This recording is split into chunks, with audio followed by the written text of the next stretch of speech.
Andy?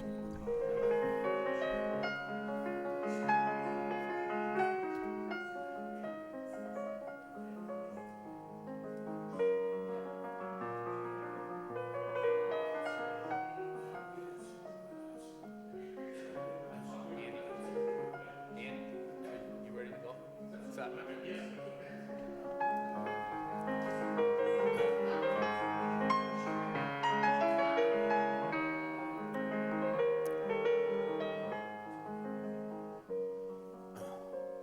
All right, being shortly after 6 o'clock, we'll call a meeting to order. This is a special meeting in order to have final discussions on the superintendent's contract with a vote. And so we start with the Pledge of Allegiance. Everybody would stand. I pledge allegiance to the flag of the United States of America and to the republic for which it stands, one nation, under God, indivisible, with liberty and justice for all. Would the clerk please call a roll? Mr. Dakota? Here. Mr. Artie? Here. Mr. Gendron? Here. Mr. Gignac? Here. Mr. Hoey? Here. Ms. Martin? Here. Mayor Kennedy? Here. 7 present. Mayor, Yes. if I may, I'd like to make a motion to accept the last offer from the superintendent. Okay. Let me just hand out the contract as it is. Yep.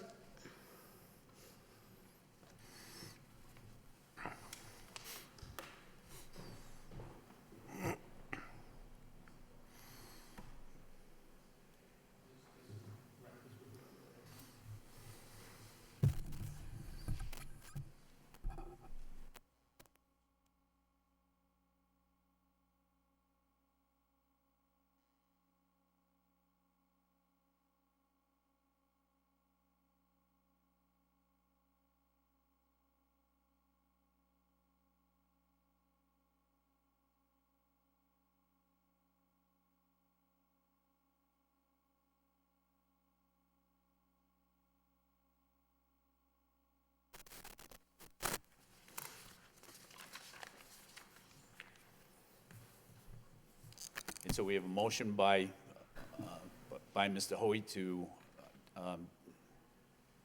support the contract as it is in front of you.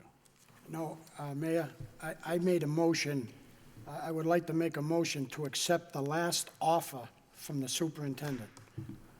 When he told us, this is what, the last time we voted on this, and I couldn't get a second, Yes. that's what I'm trying to repeat that. Okay, well, the contract's gone through several generations since that time. So that what you have in front of you is the current contract.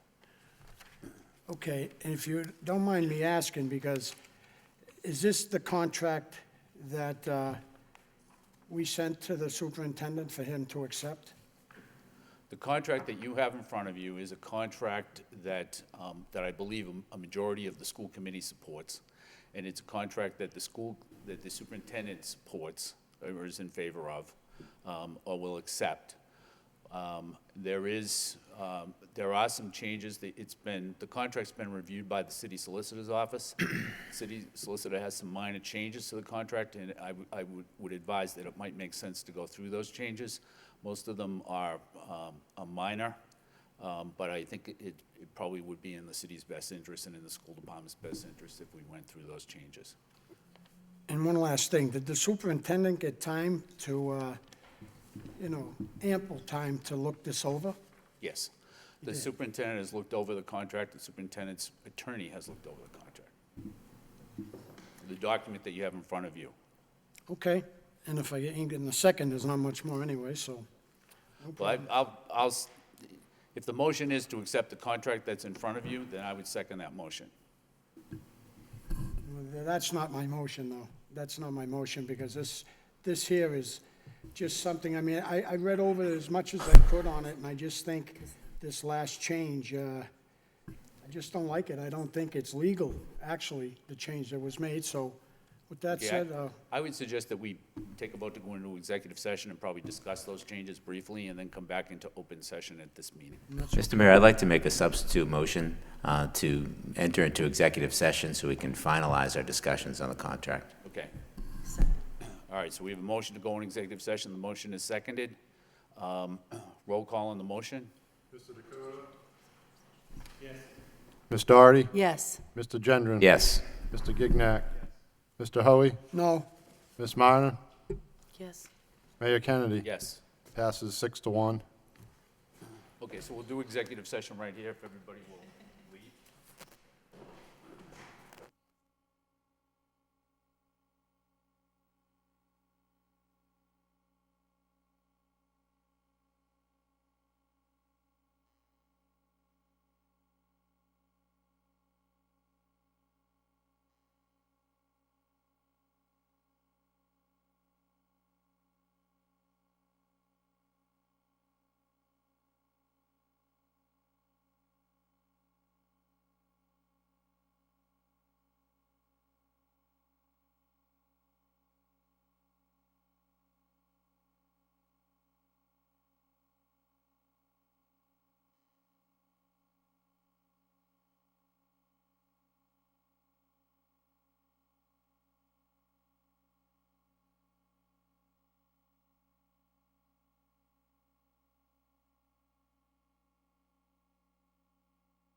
Ms. Doherty.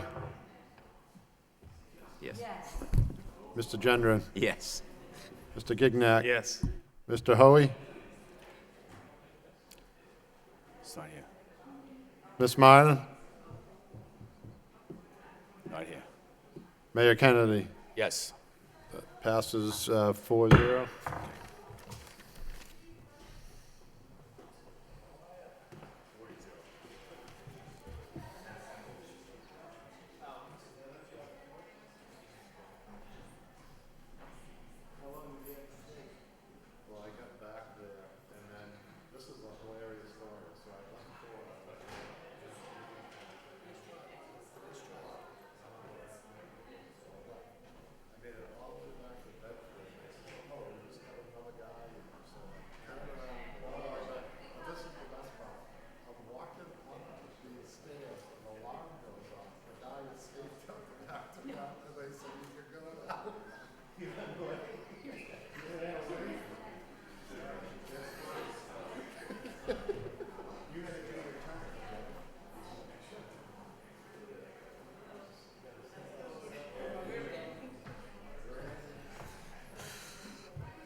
Jimmy.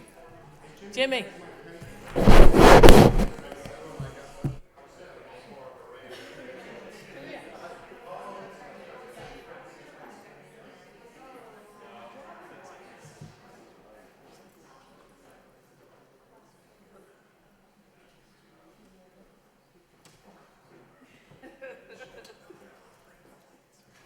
You looked good.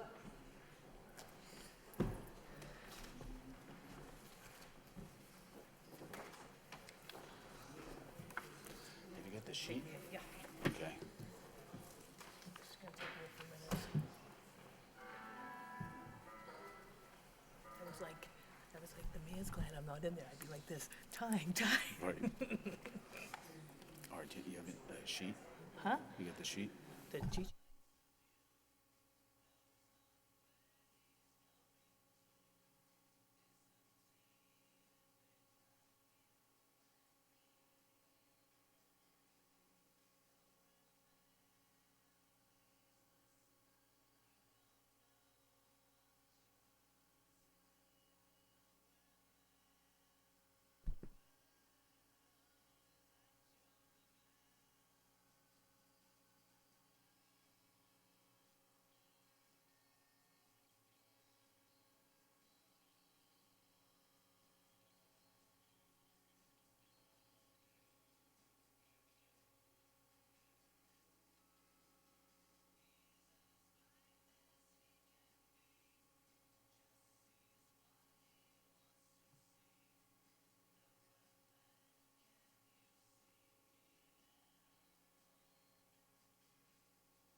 I always take your stuff.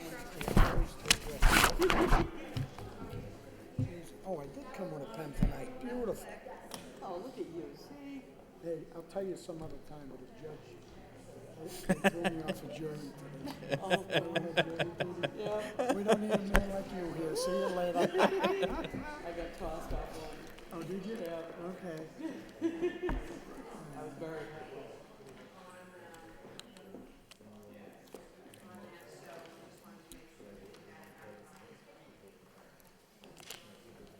This was updated on your iPad, but I just Is it wanted the to make sure you PowerPoint? had the high, yes. Okay, great, had the thank hard you. copy. What's that about the special ed stuff? This was updated in the copy.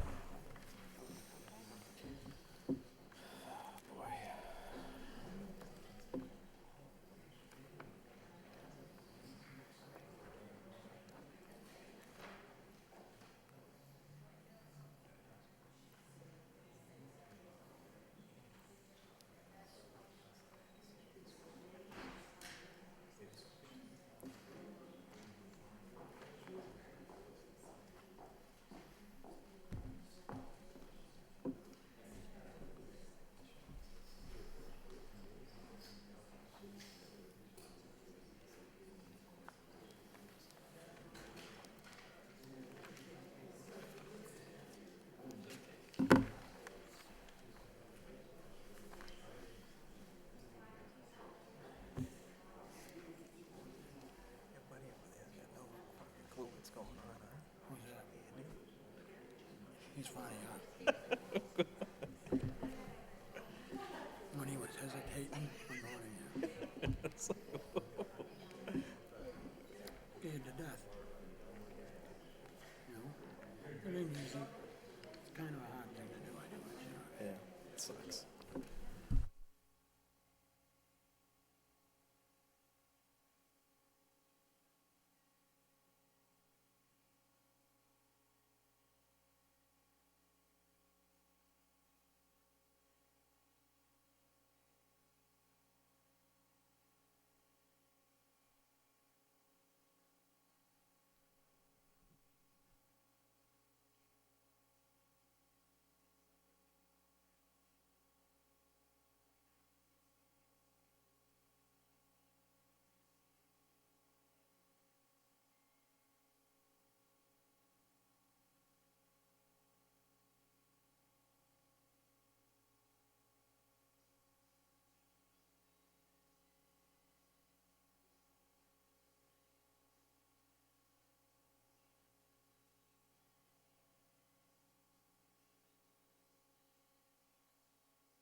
We'll call a meeting to order.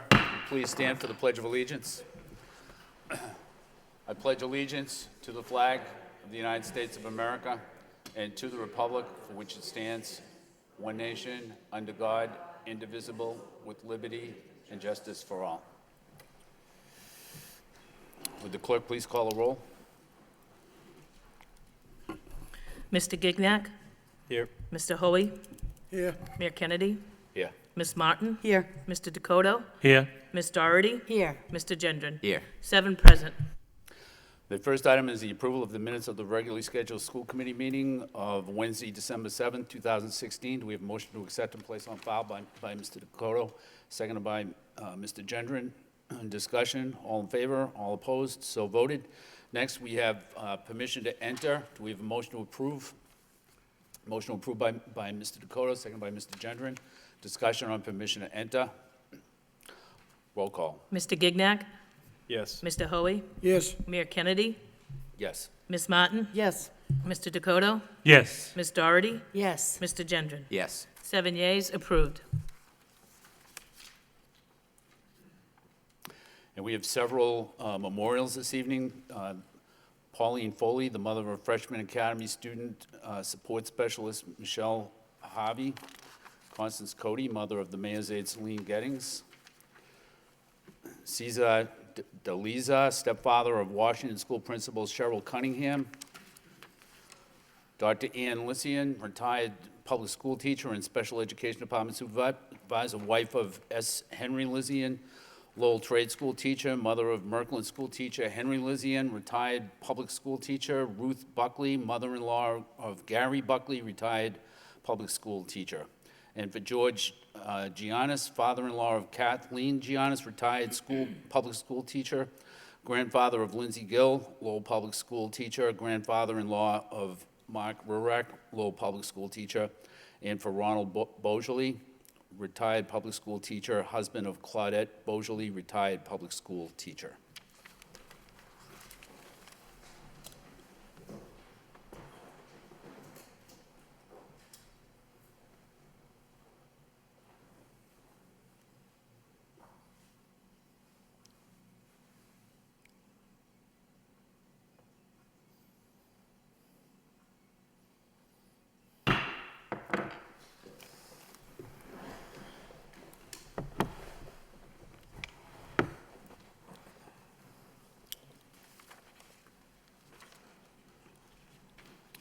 Next, on the motions, we have a motion by Mr. Hoey, request that the superintendent direct the human resources to provide a sick time report indicating how sick time is tracked and reviewed across the district. Second by Mr. Gendron. Mr. Hoey. thank you, Mayor. I'm going to change all this stuff that I had written down since that last little hour we spent together. I'm going to have to change up on what I want to say. I'm not going to say much on my motion other than I think it's going to be a good thing for the system that if we show everybody how we track our sick time in schools and everything like that, and I believe when the report comes back from the HR office, then I'll have more questions. But what I do want to say, and hopefully I'm not too long, we're in executive session not too long ago talking about Mrs. Abrams on her contract, and I made a mistake. After sitting here for about a year, I was one of the people in executive session that came up to try to have her, when she took her payment for sick time, to try to spread it out over a few years. But when I went home, I said, what did you do? But we were in budget talks, we're looking to cut things, and I was just trying to help. And I should have been a person saying to Miss Abrams, listen, thank you for your 40 years. 38 years with some flowers and a candy, and here I was trying to cut up on her sick time where she can retire and enjoy herself. It wasn't on purpose. The lady should have went out with a red carpet, and we don't do that with sick time. People that have a lot of sick time, when they leave and they get some money for it, everybody kind of looks down at those people. And when I look at a teacher that doesn't use sick time, I think it's incredible how they don't use it. And I think they should be treated very well on the way out, no matter how much it is. It's a perk that they've earned. A lot of different jobs, like a prison guard, a cop, a fireman, a teacher, a para, those jobs can get very stressful. And if you're in a school or in a prison, and we all have like a principal, we have a chain of command, and I used to get 15 sick days. To me, we should be telling those people that don't use it, thank you very much. We didn't have substitutes for you. There was more learning going on in that classroom, and we don't do that. So I know I can speak twice on a motion, so I'm going to end it there, that I'm sorry what I did to Miss Abrams. I wish I did roll out the red carpet for that lady, and that's why I hit this motion, so we can maybe, once and for all, really fix sick time. So in the future, I'm going to have some more motions on it. Thank you very much. Thank you, Mr. Hoy. Any further discussion on the motion? All in favor of the motion, all opposed, so voted. The next motion is a motion by Mr. Hoy. Request the superintendent direct human resources to provide a report on the percentage of male and female teachers and paraprofessionals to inform our diversity and hiring efforts. Seconded by Ms. Martin. Mr. Hoy. Thank you. On this motion here, after you tour a lot of schools like I did, some people tell me we have 28. I think we have 29. I'm going to start to visit them again to make sure I find out exactly how many schools we have. But when I see some men in a classroom teaching math like at the Butler School, and of course when they tour a school committee person or any superintendent, they kind of want to show you your best classrooms. But I've seen so many men in the business this year, and I picked up on something else, that a lot of our schools, more men are walking their kids to school, something I didn't see a lot. Now that I'm a grandfather, I kind of be looking at that, and that number's coming up, and I think maybe because a lot of people don't have a job, and that's why they're doing it. But as far as in our schools, and we talk diversity, I want to make sure these numbers will show me anyways how many men we have in the system for teachers and paras, and I just want to make sure we don't forget them, men, all men, in when we hire diversity. So again, thank you very much. Thank you. Any further discussion on the motion, Mr. Dakota? I can address your concern on that, Mr. Hoey, because I've taught at the elementary level and I've taught at the high school.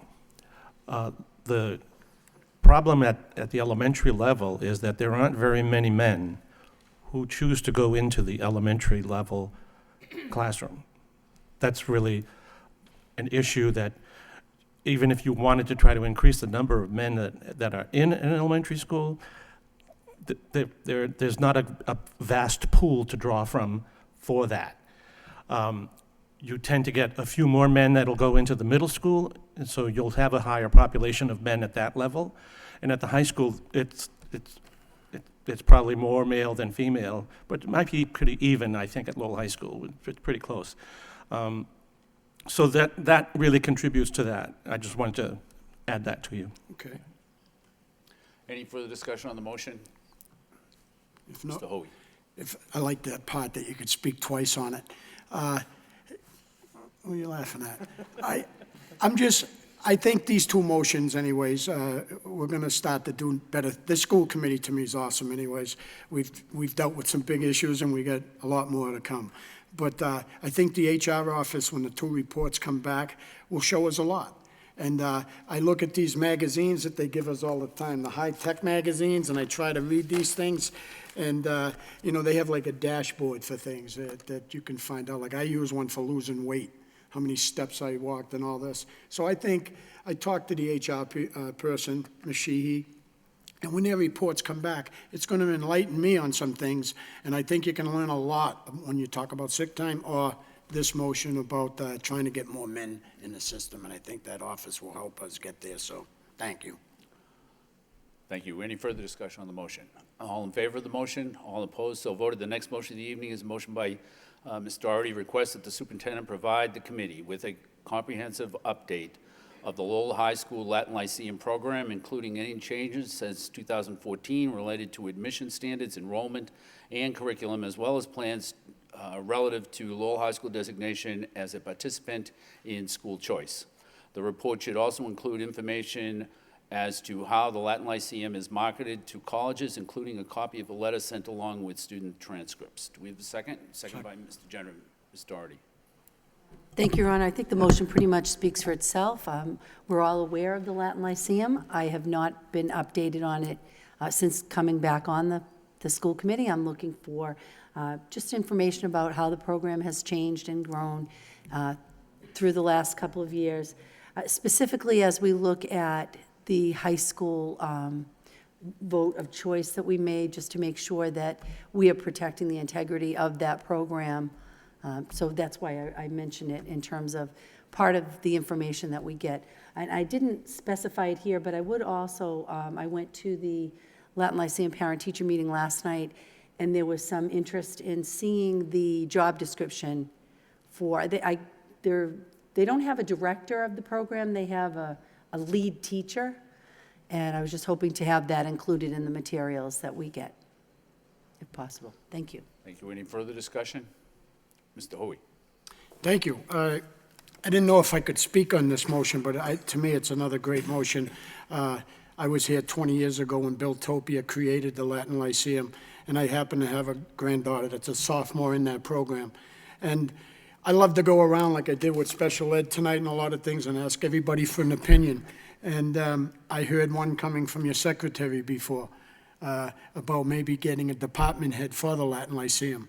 So I think there's going to be other issues I'd like to talk about with that, and I think your motion is awesome, because I don't think those children are really being recognized from the colleges for how hard they work. So thanks for that motion. I think it's a great one. Any further discussion on the motion? All in favor of the motion, all opposed, so voted. Next, we go to our reports of the superintendent, and the first, number 14, is the Special Education 2016-2017 year-to-date report. Any discussion on item 14?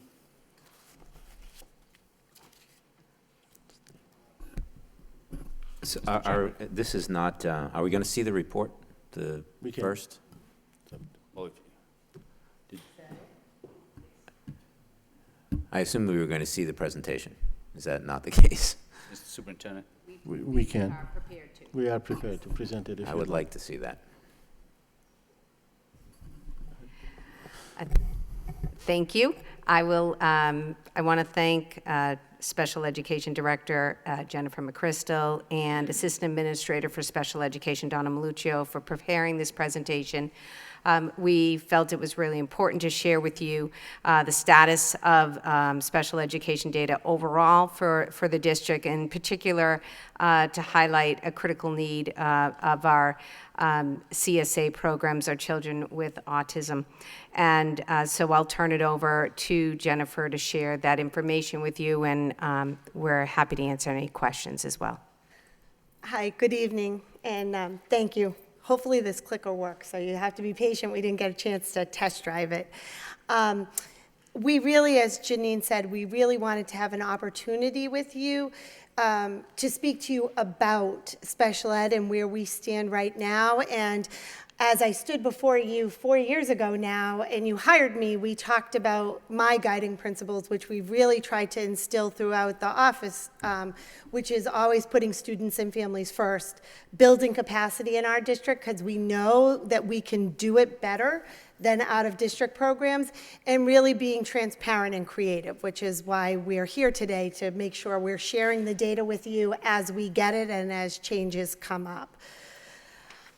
So the first bit of data for you is really just to show you that historically we've been between 12 and 15% special education. At this point, we're at 15%. So we are as high as we've ever been with students with special education. What really stands out is, of all the students that receive special education, 13% of them have a diagnosis of autism. And that's extremely high. That's higher than all of the other urban districts, as well as the surrounding communities. And it speaks to how amazing our programs are in a lot of ways, because what we hear from parents who are coming in through early childhood and other interventions, that they've been advised to move to Lowell because we have the programs. So it's a double-edged sword. We're doing a great job, but we also have a very high population of students with autism. And so I wanted to give you just a little bit of a background about where our students are, because special ed, we often talk in acronyms. We throw out a whole bunch of words, and we talk a lot about kids that are in substantially separate programs. So we delineated out for you all of the kids that are in substantially separate programs, which is really only a fraction of the students that we service in Lowell. This is what was unpredictable about our year this year. We had 14 students move into Lowell with autism diagnosis that needed to be placed in classrooms right away. And we also had 14 students move into Lowell that needed to be placed out of district. Their IEP said it. We couldn't have predicted that we would have that many students. It's very high compared to other years. So we wanted to let you know that. The next couple of slides are really just for your information, what the definition of the state is for autism. And I think it's really important to know that we have almost 300 students in Lowell right now that are in substantially separate programs for autism. We have 11 preschool classes and 12 elementary classes. That's like 6 pre-K, K1 and 6 2-4s. I think one of the things we wanted to highlight for you guys tonight is if you notice as we go up, we only have 2 classrooms at the high school. So as we're planning, we need to think about this growth that we're having throughout this district in terms of our population. The next couple of slides really are just the regulations, and I'm happy to answer any questions you have. It's the state regulations, and then the next one is really about the research. And a lot of that is best practice and what we should see in our classrooms. And it's really important that we are using visuals, that we have speech and language pathologists to work with these students to ensure that they can make progress. So here's where we are at with new students in our classrooms for students with autism. So far this year, we have held 33 meetings for students that are preschool level who have a diagnosis of autism. 12 of them were kiddos that had changes of placement. So they were already in preschool programs in Lowell and now have moved into classrooms for students with autism. Those 12 students have already been placed. We have 5 waiting diagnoses that have not been placed, and we have 15 unsigned IEPs. So those are 3-year-olds who have IEPs and could start in Lowell Public Schools at any time. This is where 14 students moved in that we couldn't have predicted we'd have that many. And we are anticipating, we do about 5 meetings a month for students with autism that are in preschool. So we should have about 30 meetings left for the rest of the year. That's a lot of numbers, but essentially it boils down to, right now we have about 3 slots left for preschool students in Lowell because of the kids that have moved in, because of the unanticipated changes of placement. And we need to be transparent with all of you and let you know that's where we're at this point.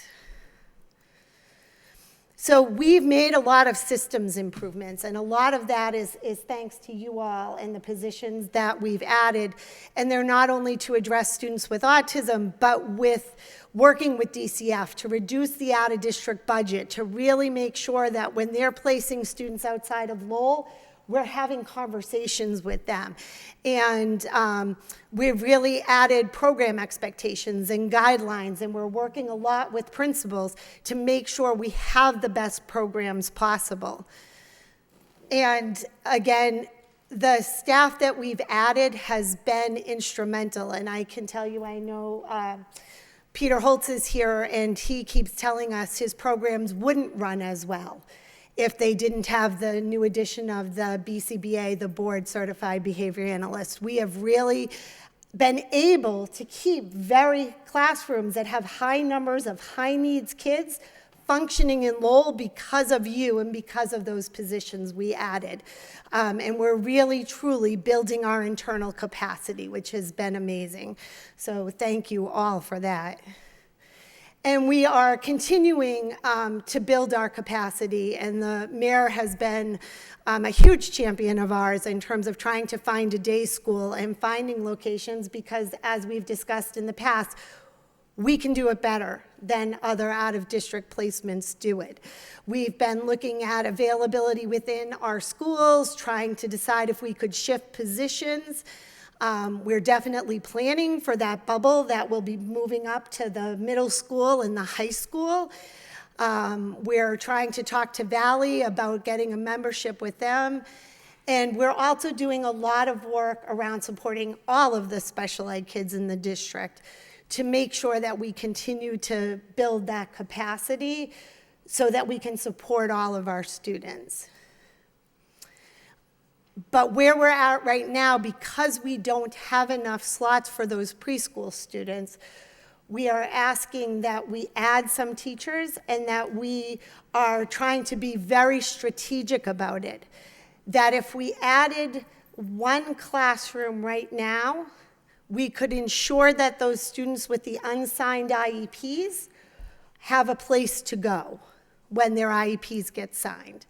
And then we would ask for another one in February, and that would account for the next group of children. What we would hope is that we may not need the teacher in April if our numbers aren't big enough. We obviously wouldn't hire, or we would wait as long as we possibly can. But what we're afraid of is if we don't have slots, our only other option is to start moving students out of district. And that becomes a very costly solution, and it also doesn't build our internal capacity, and we're going to end up tying up a lot of money for a very long time for something we could do within the district. And so if you think one student with autism, if you count in transportation, is about $100,000 a year. And so if we have 27 students that we were starting to put out now as their IEPs come due, it's going to cost over $1 million. And then when we budget next year, it's 27 times the 100,000 because they would be out of district and it would be difficult to bring them back in. So it's a thing, something that builds upon itself. Versus if we were very strategic about trying to add a little bit of staff right now, we would be able to build our internal capacity with spending less money. And it is important to note on this slide that when we calculated the staff salary, Mike Cassidy and Gary Frisch used the highest possible salary scales, and they would anticipate that it would come down. So they chose a para with a bachelor's degree. Chances are we're not going to have paras with bachelor's degree, or not everybody's going to need health insurance. And that number for the staffing would probably go down, but we wanted to give you the high side of what it possibly could cost. And the other thing is, typically, when we open a classroom, it costs about $12,000 to buy the tables, the rugs, the books. And what we're doing is investigating within the district, calling our friendly principals and saying, who's got a kidney table that we can use, and where is this, so that we don't have to spend an inordinate amount of money to get the classroom started. But we want to make sure that the kids have what they need in order to be successful and not go out of district. And so I don't know if you have questions for me, or I went through fairly quickly. Yep. Mr. Gendron. Thank you, Mr. Mayor. So thank you for that presentation. That was terrific. We've talked many times about the importance of doing our best to keep our special needs students in district, because the cost to go out of district is exorbitant. And this is a perfect example in order to, so tell me if I have this right, in order to if we were to let those IEPs be signed without taking any action, we have 27 pre-K students. We conservatively estimate that to be a cost of about $1.26 million to the district. And it's actually a little bit, go ahead, Janine. That's actually, it's when we recalculated it today, and we looked at the data and really prorated it, just till the end of the year, just till June, it's 1.4 million. So, and that's just till June. So you have to consider that's like half of it, and then the next year it would be the full. So next year, The we're full probably year. looking at We're closer to $3 million, Right. right? Or we could take action and spend about $250K, bring on those teachers that you're recommending, and save the district, $1 million a year. If we were to do that, to you, Mr. Superintendent, through the mayor, where would we get the funding? If we were to take action on this now, the budget is set, is there some place within the budget where you feel we could tap to take action? I think we will tap it from wherever we would have to tap if we have to send the kids out. We would have to worry about tapping, where would we tap $1.2 million, Right. $1.4 million? And that usually you'd go to circuit breakers, revolving accounts, you go to all the savings that you have, freezing lines you didn't spend, whatever it is, because at this point, I think the choice is, we don't really have a choice. We have to spend, we have a choice. The only choice we have is to spend, how much to spend, but the choice not to spend is not there. Sure. So we either spend 1.2, at which case we will be sitting right after Jen tells us that the IEPs are signed and the kiddos are going out. We'll Right. be sitting with finance, looking at the circuit breaker, how much we can squeeze out of it, and what is not covered by circuit breaker, we would have to go and see whatever lines that has been saved, say salary that was not, we didn't replace, somebody was replaced cheaper. The usual savings that you see year-end for your salaries will have to be tapped right through now, not wait for the end of the year, and find the monies to do it. It's a lot easier to find it for $250,000. Right.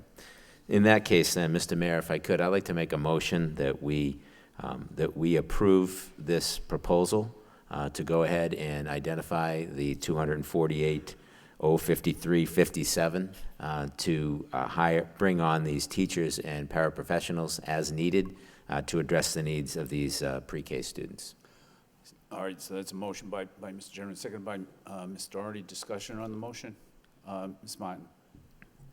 Just a quick question. So, and I certainly support the thought process behind this. Have we determined where? Yeah, so we've talked actually to all the principals that have CSA programs, and they kind of said, if we can guarantee the staff, we'll find the room. Because So even at what the middle we've- school? Yes, So we've none of those identified people- several schools that have pre-K classes, so that we also didn't want to impact the alignment. So we wanted to keep the kids so that they would be able to move up with other students. Thank you very much. You're welcome. Any further discussion, Mr. Gignac and Mr. Hoy? Thank you, Mr. Mayor. I thank you for the presentation and for preparing this for us. I would be comfortable with possibly amending Mr. Gendron's motion to approving Phase 1 and Phase 2 at this time, and then having Phase 3 referred to a finance subcommittee, and at that time, if you could provide us with where you're funding, Phase 1 and 2, and then how you plan to fund Phase 3. And I think, April will Yeah, give you some time. absolutely. If that's okay. Mr. Gendron, if that's all right with you. I would accept that as a friendly amendment, Mr. Mayor. Okay. Do we have a second to the amendment? By Ms. Doherty. Discussion on the amendment, all in favor of the amendment, all opposed, so the amendment becomes part of the main motion. Any further discussion on the main motion? Mr. Hoy? Yes, I have a few questions for you, if you don't mind. It's Crystal, right? McChrystal, yep, Jennifer. Crystal, Jennifer, I'm There you sorry. go. But a lot of your crack staff, I got some information from them, some of the teachers, and they're very happy with this thing that you're coming out with, this plan. But they did bring up some questions that I have for you. Absolutely. One would be building capacity. You're basically maxed out, correct? At this point, we've filled every slot with the CSA students that we can. Thank you. And second, because this is big in the school committee, I've heard a lot of my colleagues talk about keeping people in-house. A day school for CSA students, to these people must have a higher standards than the current CNA classrooms, because many students in those classrooms continue to be placed in outside placements because we don't have adequate services. Low percentage of students to teachers and no trained ABAs. So my issue with that is when you're hiring these different people right now, like 7 BCBAs, a lot of staff, and I think you have great staff and they love you too. I think they think these people better be working directly with students and not just consultation like with doctors and stuff like that. Because they tend to think those people are doing all that and not getting enough help. And I'm almost done. And they fail to save money. You could hire what they call an RBT, Registered Behavior Techs, or BCBA assistants, and just a few of these BCBAs, because each one of them come in at about 80, I think, 80 grand or above. So that was just some ideas that they had, and a few more. One is, a problem we have is with speech language pathologists. Yep. SLPs. They feel it would be much better if they're only dealing with about 30 or 35 students with severe autism on their caseload to be effective. And a lot of them, or a few of them have over 50, or at least 50. Or even more, some. Or more. So so they believe the same thing with that there. And they feel, one of the things I picked up off them is those SLBs, I don't believe we're paying enough for them, and that might be one of the issues, because nursing homes that are charging some of us $12,000 to $14,000 a month to be in are kind of stealing those people. Absolutely. And that's a problem we have to deal with. So I hope I came across pretty good with what they said they needed, but they also say the SLPs, they do have assistance too that could save us money. And the last thing they were talking about was, and I'm not sure what this is OT. Yep. It also can hire additional assistants to maybe save money. Yep. And when it comes to an IEP, it's new to me. Well, you know, special ed is so complicated.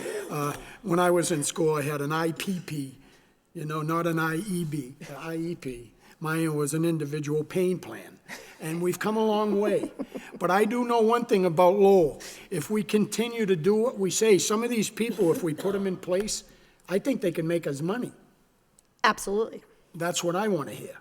Yep. I think if we hire these people or have enough of them, we might have other schools in the district that might need us, because they're all coming to Lowell. They are absolutely coming to Lowell. So Absolutely. thank you for your time.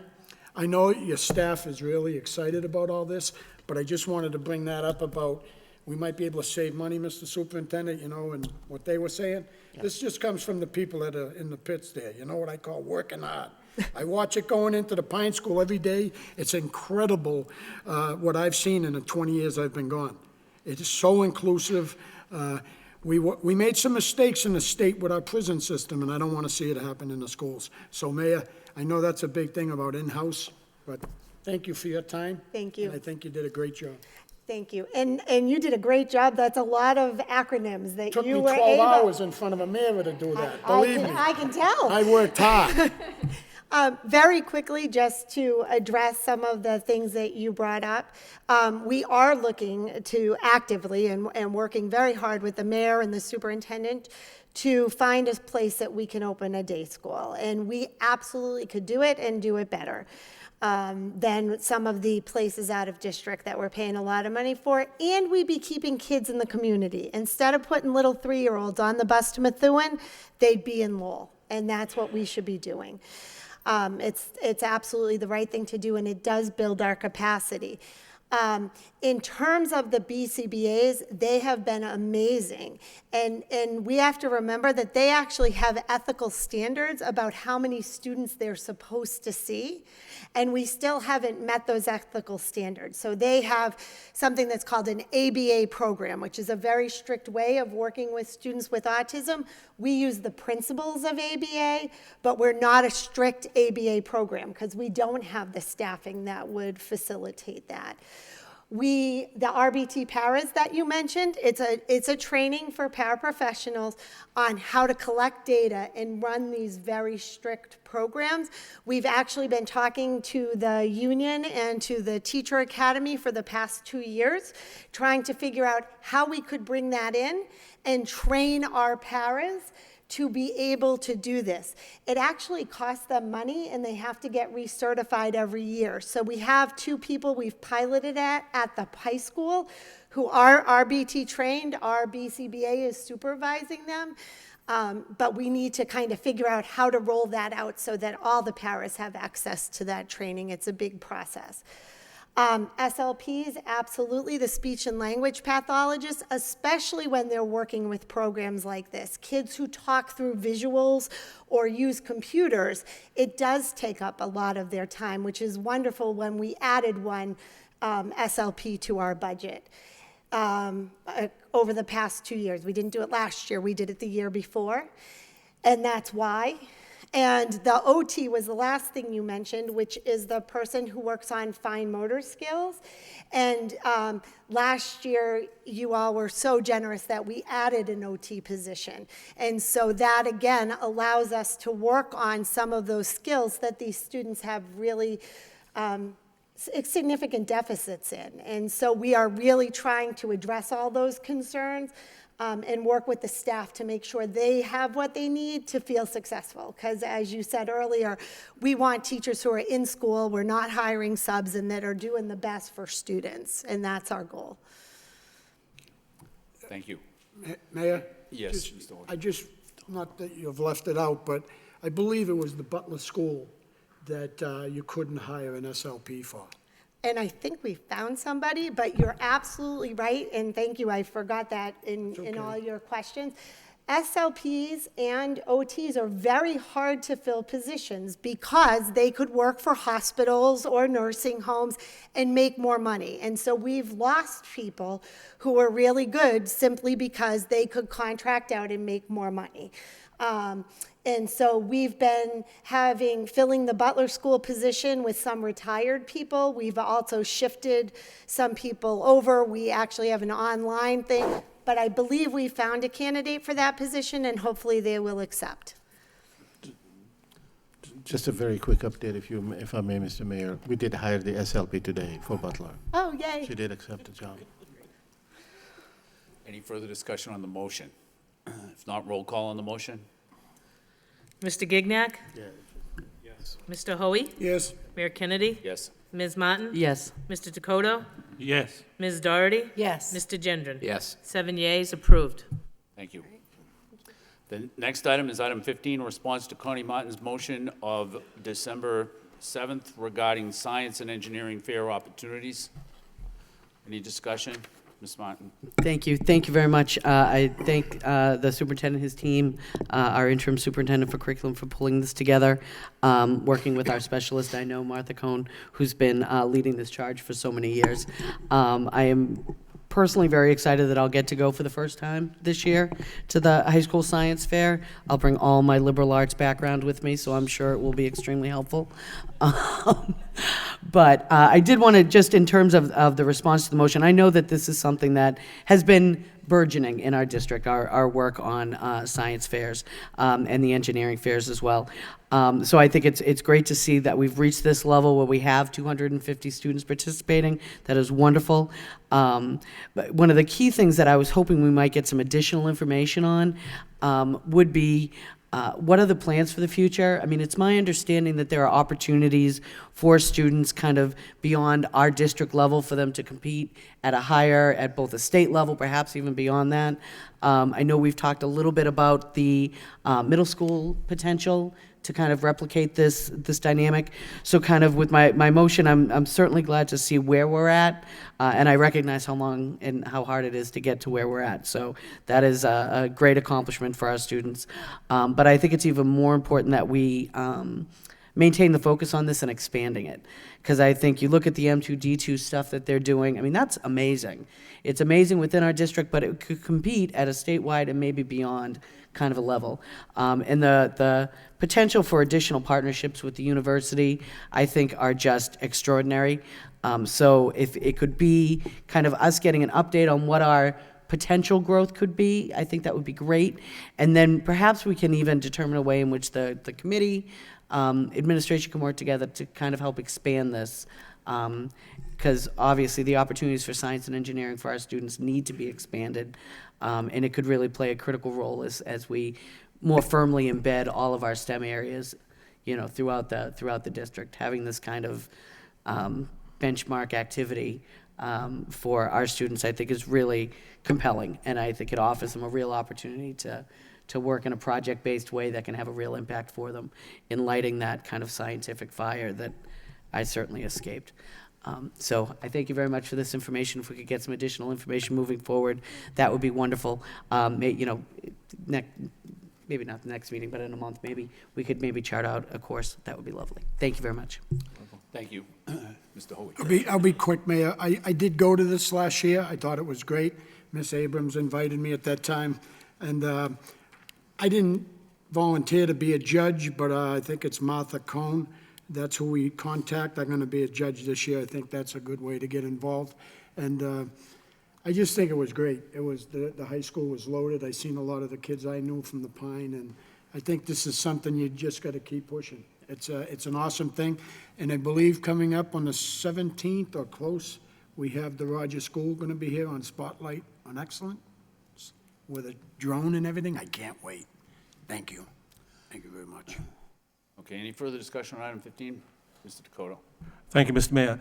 I also I was a judge at last year's science fair, and it was awesome. And again, kudos to the kids and the teachers that were helping them. Also went to the summer project that they had that was just amazing. They were just so involved in the summertime.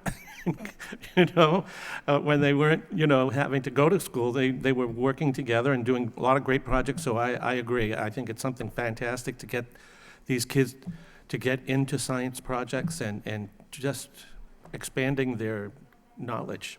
It's just a fantastic thing. I'm looking forward to that competition. Thank you. Any further discussion on item 15? If not, we'll move on to item 16, the quarterly report on motions. Any discussion on the quarterly report on motions? Hearing none, we'll move on to the monthly financial report. Any discussion on the monthly financial report? Hearing none, we'll move on to the lease for the central office space. Any discussion? Mr. Gendron. Thank you, Mr. Mayor. Are you looking for a vote tonight? Is there a vote for this RFP, or is that necessary? Not yet. We're just looking to make you aware that this is something that we're going to post RFP for parking spaces, not parking spaces, lease with parking spaces. Kind of a Freudian sort of a slip Freudian slip, if you will. But at any rate, the lease is up, which is one of the main reasons that we are looking to see if we can do better in the marketplace, save money.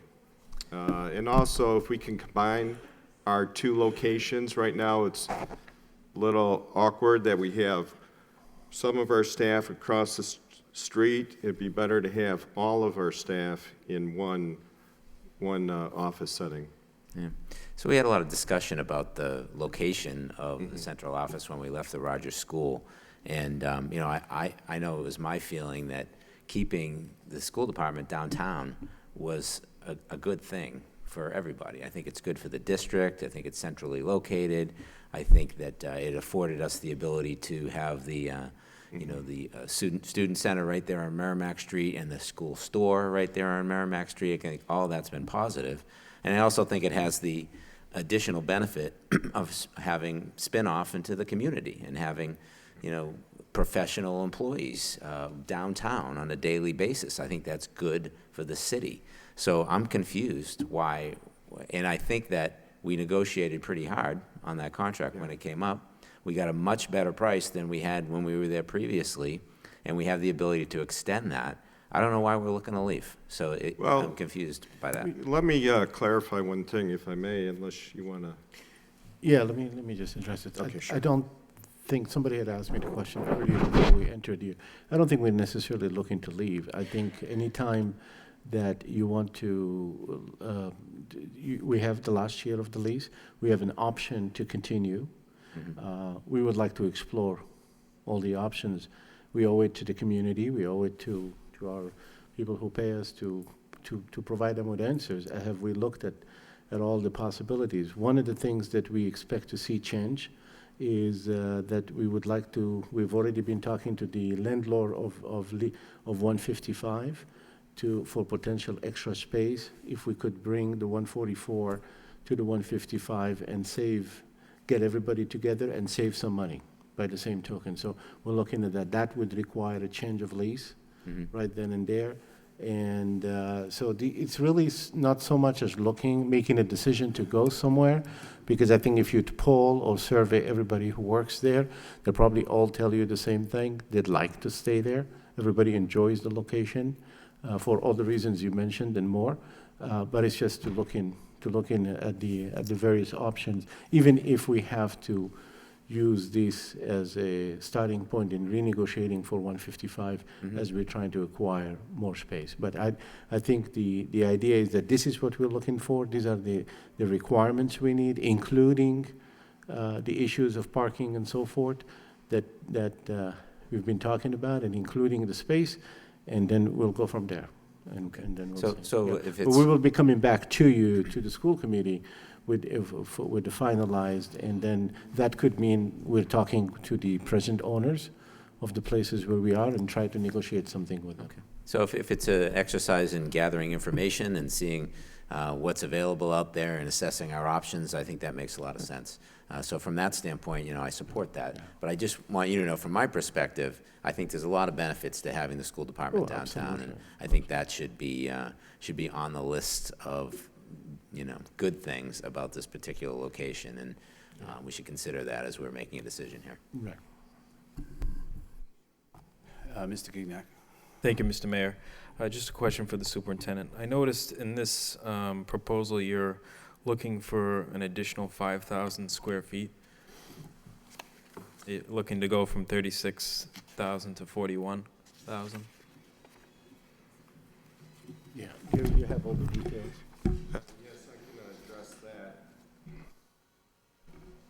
Currently, we are leasing 41,000 square feet. In the previous RFP, it was 36,000, but we're currently using 41,000 square feet. Some of the additional square footage was the professional development space across the street. Thank you. Do you think we still need that much square footage? I know a number of employees, when we first moved over, were in the curriculum office that are now across the street. And the professional development space is great over there, but it seems like it's almost a ghost town a lot of the time, because they're out in schools, and it just seems like we have additional space that we no longer need in the central office. And have you done an evaluation on that? Yes, we have inquired from all the departments of their square footage needs. Some of the additional needs are conference space, which then we can have the ability to meet together and bring people together and collaborate. So we did an extensive survey of the needs, and this is what came back to us was office by office we looked at, 41,000 square feet. Okay. Are you all set? Yeah. Mr. Hoey? Yeah, I just want to speak briefly on this issue. I'm not for paying rent $500,000 to be downtown, but last week when the schools were on vacation, I did spend a few days downtown, and it's like a ghost town without them there. So some of the businesses on Palmer Street and stuff, without the school department being there, are going to be hurting. So I do agree, if we're going to continue to rent, it should be downtown. That's how I feel. But then when you hear we might be able to get the square footage a little bit cheaper, let's say like at Cross Point Towers, maybe go and fill that to the max. A lot of people, it might be a nice thing. If we're going to save a couple of $100,000, I'm not sure if it's going to be that much. But there might be a few spots that we can get a lot cheaper until the feasibility study on the high school. Hopefully they find a spot for the 115 people that we're not paying rent anymore. Or the city finds a spot and we give them the $500,000 to maintain a building to keep us all in. That's what I'm hoping happens with this. So, but there's no doubt about it, keeping it downtown right now, I think you're right. They're looking for business, and believe me, it was like a ghost town when the week they were off. I went 2 different times and hung around that area, Palmer Street. and coffee shop, it would be hurt. They'll hurt. Few spots would be hurt. And Tremonte Pizza, I believe that's the name of that place, that would really hurt too, so. The other savings that we can gather from this exercise is currently in the lease, we're paying for maintenance, their own maintenance crew to clean our office space. We're paying $36,000 for that. That's something that's changed in this RFP. We will do that ourselves, have our own custodians clean the space. And I see in this RVP, and not to be funny, parking spots. Right? You have some parking spots in here? Yes. For the staff? Because obviously what we've seen in the newspaper in the past few weeks, I'm just curious why that's in here now. I don't know if you negotiated this with the city yet, with the parking. Have you talked to people about the parking and people walking on good distances? Has that been brought up? Well, the parking was in the RFP to begin with, and it's included in this RFP as well. So we're going to look at all the proposals. It doesn't hurt to gather information. We still retain our ability to exercise the option on the current lease, if we so choose, or if we're welcoming a proposal to be submitted by the current landlord. And as Dr. Kafawi mentioned, can he provide additional space as well, so that we can be all in one space as opposed to being two different offices? I like seeing that because we are paying rent. We are tenants. We're like Right. anybody else that's paying rent downtown. So to me, we should get the best bang for the buck. Absolutely, and we're spending right now $423,000 going to the market. Makes everyone sharpen their pencils. And so can we get a lower rent? And I think all of us can agree that saving money on a non-instructional item is best for kids. Mr. Gignac? Thank you, Mr. Mayor. Just to touch on the parking spots. So in our current contract, the landlord is not responsible for providing parking? Securing parking with the city. And in fact, we do have parking spots. We had them in one parking garage, and now we have them in another parking garage. But the RFP called for securing parking spaces with the city. So this RFP is requiring the landlord to pay for those spots if it's in a municipal garage? Right? It doesn't spell it out, it just says they need to secure it. It says in the event of parking spaces are in a municipal parking garage, the property owner will pay for those parking spaces. Or they can get it for free. If we are so valuable to downtown, you want to keep us there, don't you? Well, it's not the school department paying for I it. know You're that, asking but I the- think we're all one family, so I think the other side of the family would really want us to stay there, I think. No, I'm talking about, the landlord probably will think differently, but I'm wondering if that is a change, correct? That's why it's listed in front of us. Yeah, we'll consider that as a change. Okay, all right, thank you. Mr. Gendron? Thank you, Mr. Mayor. Well, in my comments earlier, I was suggesting that, I think this is something supportive as a means for gathering data and seeing what else is available to us. But I certainly hope this isn't about parking. I really No, do. no. You made We the were- Freudian slip earlier, which made me wonder.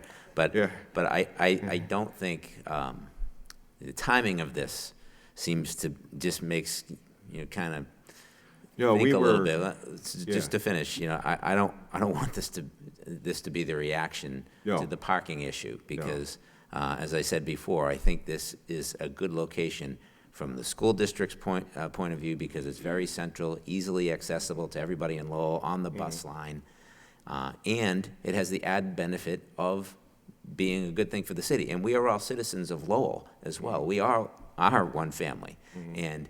To Mr. Hoey's point, the downtown suffered when the school department moved out before. We saw several establishments go out of business down there. And I think it had something to do with the school department. Now, there were a lot of factors involved there, and I'm not saying that the school department should be the economic engine for downtown Lowell, but why not? If we're going to pay rent someplace, why not? Especially when the location makes so much sense from, a community standpoint. So I'm supportive of your efforts to gather information, but let's not make it about parking. That's all I'm No, saying. and this started back in November, as we were talking with the current landlord in terms of seeing if we can get into one space. And then also looking at some of the costs that are charged to us.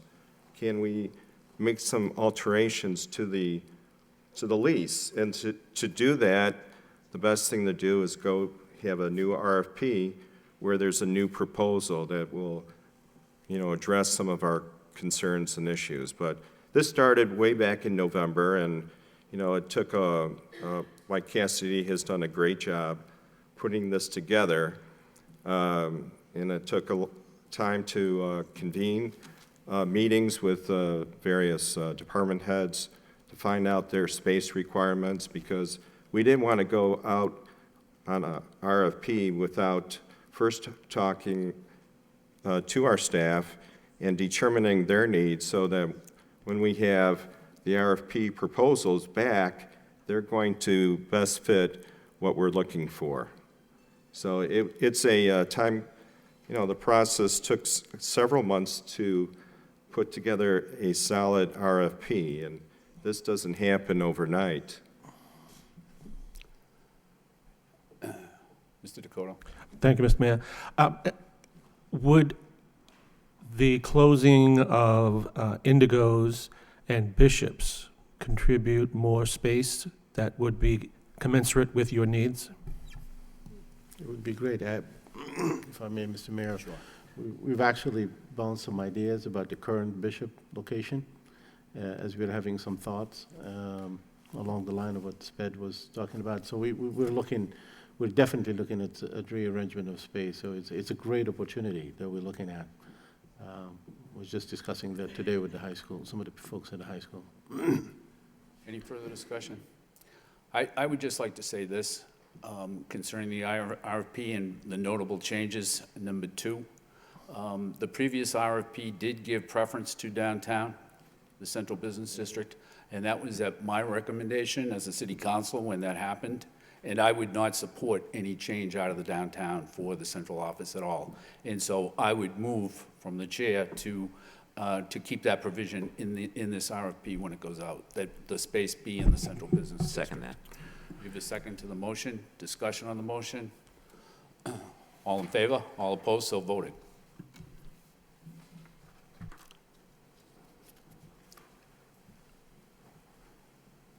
Anything else on the lease for central office space? Okay, if not, then we'll move on to number 19, the personnel report. Any discussion on the personnel report? Hearing no discussion, the chair would entertain a motion to accept all of the reports of the superintendent with the exception of number 20 and place them on file. We have a motion from Ms. Martin, seconded by Mr. Hoey to that effect. Discussion, all in favor, all opposed, so voted. Item number 20 is home education. We need a motion to approve. We have a motion to approve by Ms. Martin, seconded by Mr. Hoey. Discussion on the motion. Roll call. Mr. Gignac? Yes. Mr. Hoey? Yes. Mayor Kennedy? Yes. Ms. Martin? Yes. Mr. Dakota? Yes. Ms. Doherty? Yes. Mr. Gendron? Yes. 7 yeas, approved. Next, on the new business, we vote to accept the grant award of $42,000 to the Henry J. Robinson School from the Summer Star Foundation for Nature, Art, and Humanity Incorporated. Do we have a motion to approve? Motion approved by Mr. Hoey, seconded by Mr. Gendron. Discussion on the motion. Mr. Gendron. This is the program where we're sending the kids to Yellowstone? Yeah. Is that right? I just want to comment on it because I just think it's fabulous that we were able to, get this grant and send these kids, inner city kids, out to Yellowstone Park for a week. What a fantastic opportunity, and I'm sure we will, but I'm hoping we're sending the appropriate thank you letter to this organization for supporting us. Thank you. Any further discussion? Roll call. Mr. Gignac? Yes. Mr. Hoey? Yes. Mayor Kennedy? Yes. Ms. Martin? Yes. Mr. Dakota? Yes. Ms. Doherty? Yes. Mr. Gendron? Yes. 7 yeas, approved. Next, item number 22, the Career Academy 501 status. Do we have a motion to approve? Motion approved by Mr. Gignac, seconded by Mr. Hoey. Discussion on the motion, roll call. Mr. Gignac? Yes. Mr. Hoey? Yes. Mayor Kennedy? Yes. Ms. Martin? Mr. Dakota? Yes. Ms. Doherty? Yes. Mr. Gendron? Yes. 7 yeas, approved. Next, we have permission to post early childhood consultant specialist. Do we have a motion to approve? By Ms. Doherty, seconded by Mr. Dakota. Discussion, roll call. Mr. Gignac? Yes. Mr. Hoey? Yes. Mayor Kennedy? Yes. Ms. Martin? Mr. Dakota? Yes. Ms. Doherty? Yes. Mr. Gendron? Yes. 6 yeas, 1 absent, approved. Next, we have permission to post a data analyst. Motion approved by Ms. Doherty, seconded by Mr. Dakota.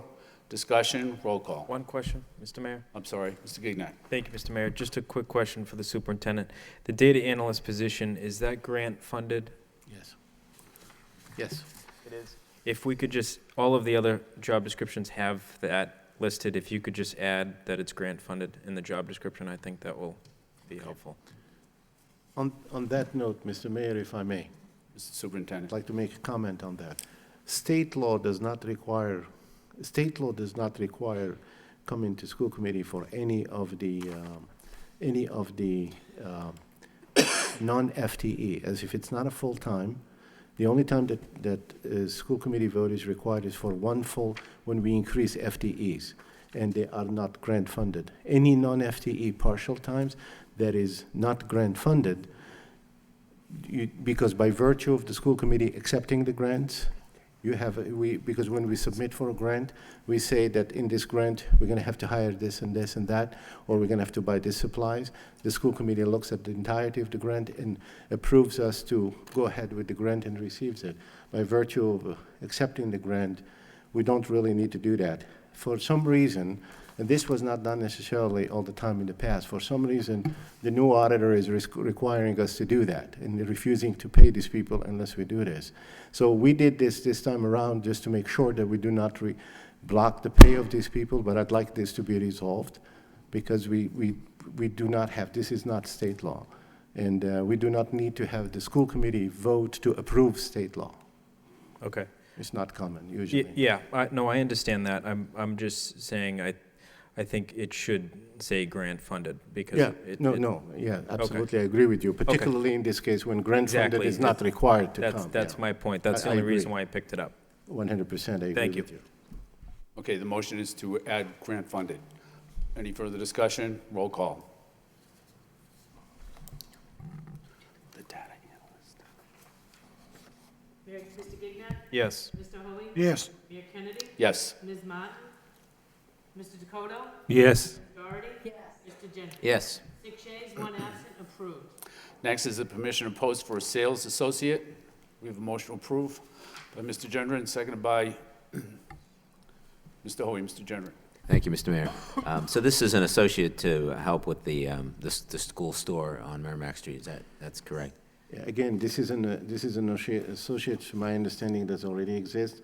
They've initially been hired for 15 hours. They've been working 15 hours. Because of the need of the rescheduling, they asked them to work 3 hours more, and we are made to come to the school committee to have a new approval of a whole new job Sure. description for 18 hours. Sure, and at one time, there was, the original plan was that the proceeds from the store were going to be adequate to cover the costs, including the sales associate. Are we on track for that?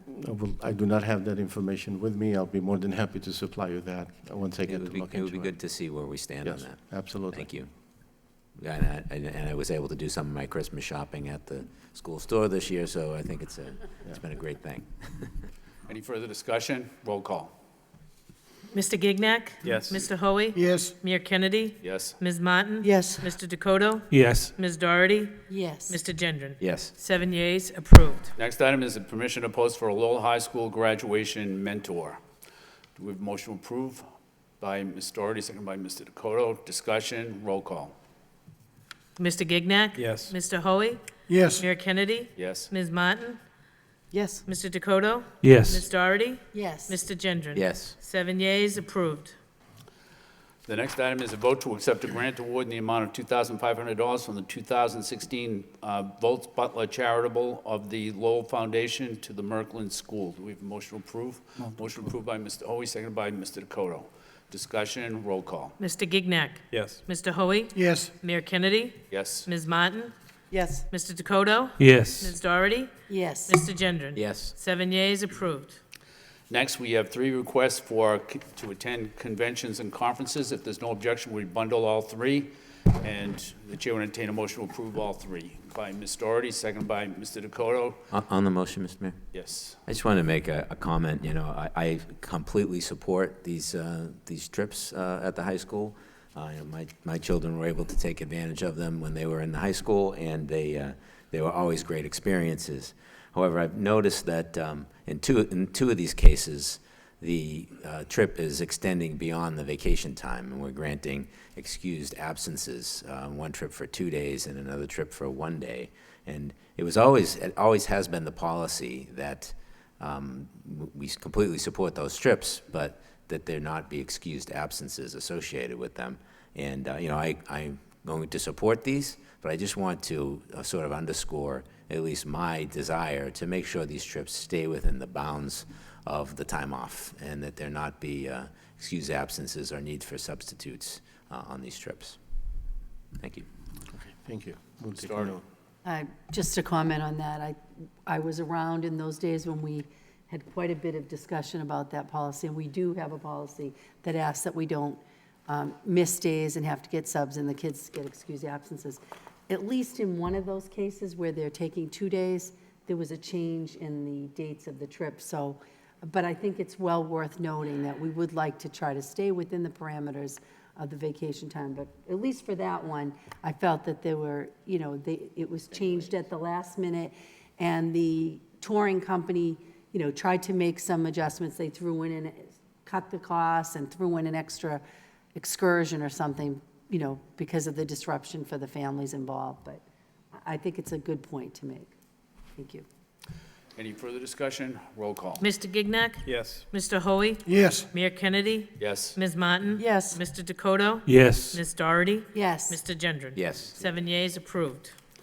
Under communications, we have a letter of appreciation to Mickey Dumont, educational chairperson for the UTL and co-chair of the Lowell Books on Wheels, and Dr. Amy Bison, retired Lowell Public School teacher and co-chair of the Lowell Books on Wheels. Do we have a motion to accept and place on file?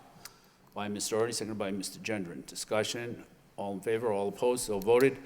And then the last item on the agenda is a letter of appreciation to Roberta Keefe, Moody School principal, and the participants of the Moody School Veterans Day musical performance. Motion to accept and place on file by Ms. Martin, seconded by Mr. Hoey. Discussion, all in favor, all opposed, so voted. Do we have a motion to adjourn? Motion to adjourn by Mr. Hoey, seconded by Ms. Martin. All in favor, all opposed, stand adjourned. Did they come up with this?